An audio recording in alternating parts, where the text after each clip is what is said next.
రాహుల్ గాంధీ అనే మహానుభావుడి కారణంగానే జీఎస్టీ తగ్గించారు. పాపం జనాలకి వినేవాడు వెర్రోడైతే చెప్పేవాడే రాహుల్ గాంధీ అభిమాని అనేటటువంటి తరహాలో తయారైపోయింది. రాహుల్ గాంధీ అనే ఆయన జీఎస్టీ గురించి వ్యతిరేకించాడు, కానీ అసలు ప్రపోజల్ పెట్టిందే వాళ్ళ హయాంలోనే. కానీ అది ఎలా అమలు చేయాలో అర్థం కాక తలలు పట్టుకుంటుంటే అధికారంలోకి వచ్చాక అన్ని రాష్ట్రాలతో మాట్లాడి దాన్ని అమల్లోకి పెట్టినటువంటి వాడు నరేంద్ర మోడీ. 2017లో జీఎస్టీ పెడితే గబ్బర్ సింగ్ ట్యాక్స్ ఇది దోచేస్తున్నారని వాగినటువంటి వాడు రాహుల్ గాంధీ.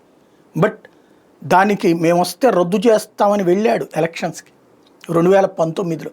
ప్రజలు చేత్కరిస్తే ప్రతిపక్ష హోదా కూడా రాకుండా నిలబడిపోయాడు. 2024లోనూ అప్పటికి జీఎస్టీ సంగతి పక్కెళ్ళిపోయింది. ఇవాళ రోజున జీఎస్టీ అనేటటువంటిది కేంద్ర ప్రభుత్వం ఒక ఉద్దేశంతో తీసుకుంది తగ్గించాలని. ఎందుకనయ్యా అంటే అమెరికా ఇంపాక్ట్ కారణంగా ఇబ్బంది పడేటటువంటి మార్కెట్స్ని మళ్ళీ బూస్ట్ ఇవ్వటం, భూమిలోకి తీసుకురావడం. ప్రజలకి పన్ను తగ్గితే రూపాయి చేతిలో మిగులుతుంది. రూపాయి చేతిలో మిగిలినప్పుడు ఇబ్బంది తగ్గుతుంది, ప్లస్ రూపాయి స్పెండింగ్ కెపాసిటీ పెరుగుతుంది.